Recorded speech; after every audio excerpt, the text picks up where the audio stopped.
வணக்கம். ருத்து லோட்டஸ் உங்களை அன்புடன் வரவேற்கிறது. நம்ம இப்போ பார்த்துருக்கிறது பார்த்திங்கன்னா க்ரீன் ஆப்பிள் அப்படிங்கிற ஒரு வெரைட்டி நல்லாவே ஃப்ளவரிங் வந்திருக்கு. இது கண்டினியூவாக நமக்கு வருஷம் பூரா பூக்கள் கொடுத்துக்கிட்டே தான் இருக்குங்க. இதுதான் ஃபஸ்ட்டு ஃப்ளவர். இனி சீசன் ஸ்டார்ட் ஆயிடுச்சுங்க. உங்களுக்கு நிறைய பூக்கள் வந்துக்கிட்டே இருக்கும். நீங்கள் தாமரைக்கிழங்கு தாராளமாக வாங்கி நடலாம். உங்கள்கிட்ட இருக்கிற தாமரை தொட்டியில் இருக்கிற கிழங்கு எல்லாத்தையுமே நீங்கள் ரீபாட் பண்ணி கொடுத்துக்கோங்க. அப்போ தான் நம்ம நல்லா ஃப்ளவரிங் எடுக்க முடியும். உங்களுக்கு தாமரை கிழங்கு வேணும் அப்படின்னா நீங்கள் வாட்ஸ்அப்பில் காண்டாக்ட் பண்ணி வாங்கிக்கலாம். அடுத்ததாக பார்த்துட்டு இருக்கிறது பார்த்திங்கன்னா பச்சை கலர் செவ்வந்தி செடிகள் உங்களுக்கு வேணும் அப்படின்னா நீங்கள் வாட்ஸ்அப்பில் வந்ததுக்கப்புறம் உங்களுக்கு என்னென்ன கலர்ஸ் வேணும் அப்படிங்கிறத நீங்கள் கொடுத்துட்டீங்க அப்படின்னா தான் என்னால் அந்த கலர்ஸ் எடுத்து கொடுக்க முடியும். செவ்வந்தி செடி எல்லாமே உங்களுக்கு ரிசீவ் ஆன உடனே நீங்கள் நட்டு வச்சிடணும். மண் கலவையெல்லாம் தயார் பண்ணி வச்சுட்டு அதுக்கப்புறமா ஆர்டர்ஸ் கொடுங்க. பாருங்கள், செவ்வந்தி பச்சை கலர் நல்லாவே நிறைய ஃப்ளவர்ஸ் கொடுத்துருக்கு. புது செடியும் தளைஞ்சிக்கிட்டு இருக்குது. பொதுவாக ஹைப்ரிட் எல்லாம் வறண்டு போயிடும் அப்படிம்பாங்க. பாருங்கள், அந்த மாதிரியெல்லாம் ஆகாது. நல்லாவே ஃப்ளவரிங்ஸ் நமக்கு கொடுக்கும். நம்ம வைக்கிற மாதிரி வைக்கணும். அடுத்ததாக பார்த்துட்டு இருக்கிறது பார்த்திங்கன்னா டேலியா ஃப்ளவர்ஸ். டேலியா பாருங்கள், நிறைய பூக்கள் கொடுத்துக்கிட்டு இருக்கு. செடி ஃபுல்லாக கவுந்துருச்சு. அவ்வளோ ஃப்ளவர்ஸ் இருந்துக்கிட்டு இருக்கு. செடி மாதிரியே தான் மண் கலவை டேலியாக்கும். அந்த மாதிரி நீங்கள் வாங்கி வச்சிங்க அப்படின்னா உங்களுக்கு நிறைய ஃப்ளவர்ஸ் கொடுக்கும். அடுத்ததாக நம்ம ஆர்கிட் எப்படி ரீபாட் பண்ணுறது அப்படிங்கிறத பார்க்கலாம். முதல்ல இதோட ஃப்ளவர்ஸை நம்ம கட் பண்ணி எடுத்துக்கலாம். ஃப்ளவர்ஸ் இல்லாதப்போ தான் நம்ம இதை ரீபாட் பண்ணணும்.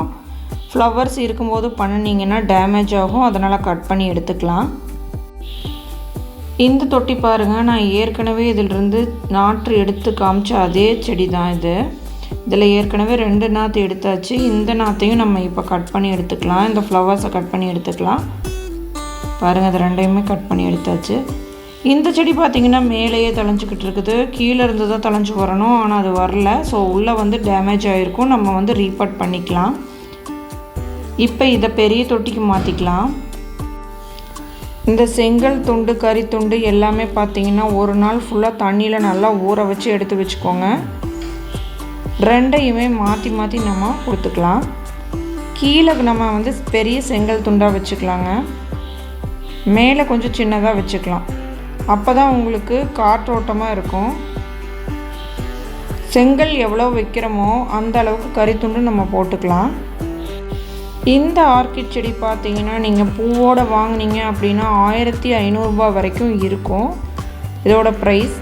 ஆனால் நீங்கள் நாற்றா வாங்கி வச்சிட்டிங்க அப்படின்னா நீங்கள் ஒரு 10-15 செடி கூட நீங்கள் வாங்கிக்கலாம். ஒரு செடி வாங்குகிற ப்ரைஸ்லேயே பார்த்தீங்கன்னா ஒரு 10 செடி வாங்கிக்கலாம். நீங்கள் உங்களுக்கு எப்படி விருப்பமோ அந்த மாதிரி வாங்கி வச்சுக்கோங்க. ஏற்கனவே வாங்கி வச்சுருக்கீங்க அப்படின்னா பாட்டிங் மிக்ஸ் இந்த மாதிரி கொடுத்துக்கோங்க. மண் தொட்டி பயன்படுத்திக்கோங்க. அப்போ தான் நம்ம கிளைமேட்டுக்கு இது நல்லா தளைஞ்சு வரும். இப்போ இந்த கறித்துண்டு செங்கல் எல்லாம் உள்ளே வச்சுக்கலாம். இனி செடியை நம்ம எடுத்து வச்சுக்கலாம். இந்த அளவுக்கு போதும். இப்போ நம்ம செடியை ரிமூவ் பண்ணிக்கலாம். பாருங்கள், இது வேறு நல்லா டைட்டாக பிடிச்சிருக்கு. மேலே மட்டுமே தளைஞ்சிருக்கு, அடியே தலையில். அதுக்கு காரணம் பார்த்திங்கன்னா நான் இந்த தேங்காய் நார் கழிவு தான் இதில் போட்டிருந்தேன். அது ஃபுல்லாக தூள் ஆகி உள்ளே போய் நின்றுக்குச்சு. அதனால் இந்த செடி பார்த்திங்கன்னா தலைய மாட்டேங்குது. அது மட்டும் இல்லாமல் மேலே தலையிறதுனால உங்களுக்கு வெயிட்டுக்கு கட் ஆயிடுச்சு. ஃப்ளவர் ரொம்ப பெருசாகும்போது பார்த்திங்கன்னா செடி அப்படியே உடஞ்சி போயிடும். அதனால தான் நம்ம இப்போ ரீபாட் பண்ணுறோம். பாருங்கள், உள்ளே எப்படி தூளாக இருக்குதுன்னு. நான் நாற்று வாங்கும்போது பார்த்திங்கன்னா அப்படியே அந்த தேங்காய் நார் வச்சு நட்டு வச்சுட்டேன். அது ரொம்ப தப்பாக போச்சு. இப்போ நம்ம ரீபாட் பண்ணவே முடியல. பாருங்கள், அது மட்டும் இல்லாமல் இந்த தேங்காய் நார் இருக்கிறதுனால கொஞ்சம் வேர் எல்லாமே உள்ளே அழுகி போச்சு. அதனால தான் இது மேலேயே வேர் தளைஞ்சிக்கிட்டு இருக்கு. இதை எடுக்கிறதே பாருங்கள் ரொம்பவுமே சிரமமாக இருக்குது. இந்த தேங்காய் நார் உள்ளே போயிருக்கு. புதுசாக அதில் க்ரோத்தும் வந்திருக்கு பாருங்கள். இதை அப்படியே விட்டுட்டோம் அப்படின்னா கண்டிப்பாக பூரா செடியும் வறண்டு போயிடும்.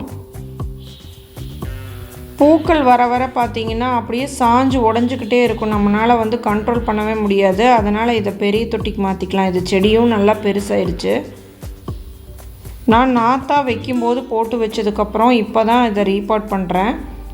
இனி அடிக்கடி ரீபாட் பண்ணிகிட்டே இருந்தோம் அப்படின்னாலும் உங்களுக்கு வந்து வேர் ஃபுல்லாக டேமேஜ் ஆகும், செடியோட வளர்ச்சி ரொம்பவுமே பாதிக்கும். அதனால் இந்த டைம் கரெக்டாக நம்ம என்ன பாட்டிங் மிக்ஸ் கொடுக்கணுமோ அதை கொடுத்து வச்சிடலாம். அதுக்கப்புறம் நம்ம ரீபாட் பண்ண வேண்டியதில்லை, அந்த தொட்டிலேயே அது நல்லா தழைஞ்சிக்கும். பாருங்கள், இது வேர் எடுக்கவே முடியல. உள்ளே வேர் இருக்கும் அப்படின்னு நினச்சேன், ஆனால் உள்ளே எந்த வேருமே இல்லை, வெறும் தூள் தான் அதில் இருக்குது. இந்த மாதிரி தூள் இருக்கிறதுனால தான் இது ஒரு சைடு மட்டுமே வேர் பிடிச்சிட்டு இருந்துருக்குது. இதில் ஒரு கல் இருக்குது, அது வரவே மாட்டேங்குது பாருங்கள். ஸோ நான் வேர் ரொம்ப டேமேஜ் ஆகிடும்னு நினச்சேன், ஆனால் அங்கே வேரே இல்லை. மெதுவாக அதை எடுத்துக்கலாம். அதை எடுத்துட்டோன்னா நம்ம கீழேருந்து இதை மெதுவாக எடுத்துக்கலாம். பாருங்கள் உள்ளே எவ்வளோ தூள் இருந்திருக்குதுன்னு. அந்த கொக்கோ பீட் அதெல்லாம் பார்த்திங்கன்னா அந்த பஞ்சு மாதிரி உள்ளே போய் பிடிச்சிக்கிச்சு, வேர் எல்லாமே அழுகி போச்சு. இவ்வளோ தூளெல்லாம் இருக்கவே கூடாது, இருந்துச்சுன்னா அந்த செடி வளரவே வளராது. இப்போ நம்ம இதை மெதுவாக எடுத்துக்கலாம். வேர் கொஞ்சம் போக தான் செய்யும். பாருங்கள் உள்ளே எப்படி இருக்குதுன்னு. வெறும் மண்ணாக இருக்குது, இதில் எறும்பு போய் கூடு வச்சுக்கும். அதனால தான் இப்படி மண் மாதிரி இருக்குது. இது எல்லாமே கொக்கோ பிட் தான் உள்ளே கிடக்கிறது எல்லாமே. பாருங்கள், இதை மெதுவாக எடுத்துட்டோம் பாருங்கள். இந்த மேலே இருக்கிற வேர் எல்லாமே நல்லா இருக்குது, ஆனால் அடியில் அந்த மண் போன்ற பகுதியில் இருந்த வேர் எல்லாமே பாருங்கள் அழுகி போய் டேமேஜாக இருக்குது. அதெல்லாம் கட் பண்ணி எடுத்துக்கலாம். இந்த கரித்துண்டு எல்லாத்தையுமே பிரித்து எடுத்துக்கலாம். நம்ம ஃப்ரெஷ்ஷாக நட்டுக்கலாம். கட் பண்ணிவிட்டு ஃபுல்லாக க்ளீன் பண்ணிவிட்டு அதுக்கப்புறமா உள்ளே வச்சுக்கலாம் புது தொட்டியில்.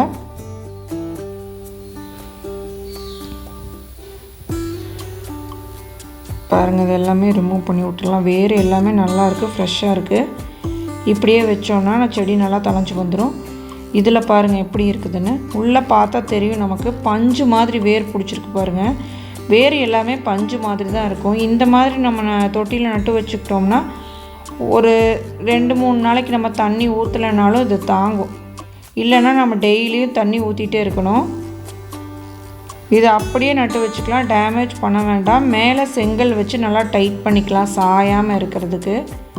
ஒரு மாதம் இது சாயாமல் இருந்தாவே போதும், உள்ளே வேர் பிடிச்சிரும், அதுக்கப்புறம் சாயாது. அதுக்கு நம்ம செங்கல் வச்சு தான் நல்லா டைட் பண்ணணும். மீதி இருக்கிற இடத்துலலாம் கரித்துண்டு போட்டுக்கலாம். இந்த செடி சாயாமல் இருக்க நல்லா செங்கலை வச்சு விட்டுறலாம்.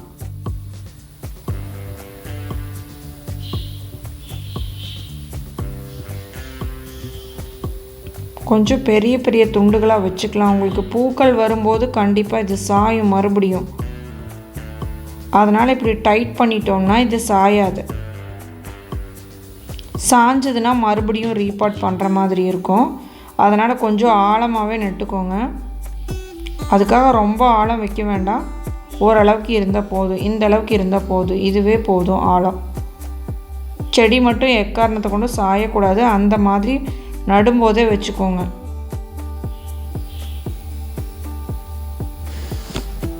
இது ஒன்றுமே ஆகாது, நீங்கள் பயப்படாமல் வைக்கலாம். வேர் பிடிச்சி வளர்ந்து வந்துக்கும்.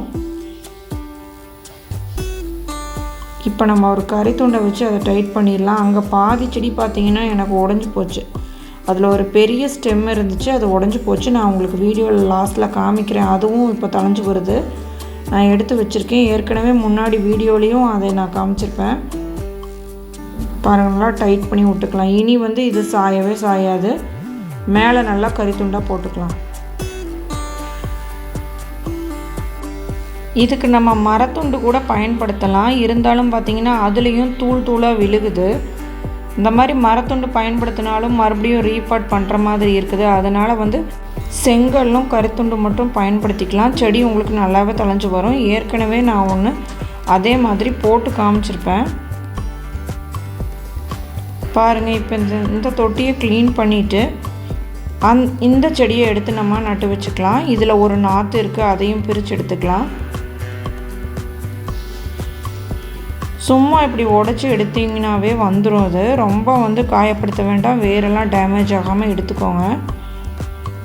பாருங்கள், இந்த தொட்டியவே ரீபாட் பண்ணிடலாம். பாருங்கள், இதுக்குள்ளே என்னென்ன போட்டிருக்கேன் பாருங்கள். இதுவும் அதே மாதிரி இருக்குது பாருங்கள். மரத்துண்டும் போட்டிருக்கேன், செங்கல் துண்டும் போட்டிருக்கேன், கறி துண்டும் போட்டிருக்கேன். ஆனால் அந்த மரத்துண்டு போட்டப்போ பாருங்கள் ஃபுல்லாக டேமேஜ் ஆகிருக்குது உள்ள. இது ஃபுல்லாக வேறு. இப்படியே நம்ம வச்சுருந்தோம்னா இதோட தாய் செடி வந்து அழுகி போயிடும். பாருங்கள் உள்ளே எவ்வளோ தூள் இருந்திருக்குதுன்னு. இதை ஃபுல்லாக ரிமூவ் பண்ணிடலாம். அதனால தான் இந்த செடி பார்த்திங்கன்னா கீழேருந்து தலையாமல் மேலேயே நாற்றுக்களாக தலைஞ்சிக்கிட்டு இருக்கு. பாருங்கள், ஒரு மரத்தூண்டில் நல்லாவே வேர் பிடிச்சிருக்கு. இதை லைட்டாக உடச்சி எடுத்துகிட்டு சிசர் வச்சு கட் பண்ணிக்கலாம். ஒரு இடத்துல சிசர் வச்சு தான் கட் பண்ணுற மாதிரி இருக்கும். நம்ம ஃபுல்லாக ஒடிஞ்சு வராது, அது நார் மாதிரி பிடிச்சிட்ருக்கோம். நம்ம சிசர் வச்சு கட் பண்ணிக்கலாம் அந்த இடத்த மட்டும். வேறு ஒன்றும் இதுக்கு நீங்கள் அப்ளை எல்லாம் பண்ண வேண்டாம், அப்படியே விட்டுறலாம். அது ஒரு சின்ன டேமேஜ் தான், அதனால் இது ஒன்றும் ஆகாது. அப்படியே எடுத்து வச்சுக்கலாம். இதை ஒரு தொட்டியில் போட்டு வச்சுக்கலாம். இதை க்ளீன் பண்ணிடலாம் முதல்ல. பாருங்கள், இந்த மரத்துண்டெல்லாம் வேஸ்ட்டு, அதெல்லாம் போடவே வேண்டாம். வேர் ஃபுல்லாக காஞ்சி போச்சு பாருங்கள். இப்போ இதில் இன்னொரு நாற்று தலைஞ்சு வருது, அதையும் நம்ம வேற ஒரு தொட்டிக்கு மாற்றிக்கலாம். கொஞ்சம் பெருசாகட்டும். அது வரைக்கும் இதை இன்னொரு தொட்டியில் நம்ம நட்டு வச்சுக்கலாம். இதை ஃபுல்லாக ரிமூவ் பண்ணிவிட்டு நட்டு வச்சுக்கலாம். இதில் இருக்கிற கறித்துண்டு, அந்த மரத்துண்டு எல்லாத்தையும் பிரித்து எடுத்துக்கலாங்க. பாருங்கள், அந்த நாற்று ஃபுல்லாக க்ளீன் பண்ணிவிட்டு நம்ம வச்சாச்சு. மேலே வந்து கறித்துண்டு போட்டு செங்கல் வச்சு நிறுத்திக்கலாம். அதே மாதிரி சேம் மெத்தடு தான். செங்கல் வச்சு நிறுத்திட்டு மேலே கறித்துண்டு போட்டுக்கலாம். இதில் நம்ம பயன்படுத்தி இருக்கிற கறித்துண்டுகளவே நம்ம போட்டுக்கலாம். மீதி சின்ன சின்னதாக அந்த பொடியாக இருக்கிறது எல்லாமே மாடி தோட்டத்தில் இருக்கிற வேறு செடிக்கு நம்ம வந்து போட்டுக்கலாம். இதில் இருக்கிற கறித்துண்டு மட்டும் நம்ம எடுத்துக்கலாம். கொஞ்சம் ஓரளவுக்கு பெருசாக இருக்கிறத எடுத்துக்கலாம். நீங்கள் நாற்று மாதிரி நீங்கள் போடுறீங்க அப்படின்னா, இதில் விட இன்னும் சின்ன நாற்றாக நீங்கள் வாங்குறீங்க அப்படின்னா கறித்துண்டோட சைஸ் வந்து சின்னதாக இருந்தாவே போதும். பெரிய செடி அப்படிங்கிற போது நம்ம பெருசாகவே போட்டுக்கலாம்.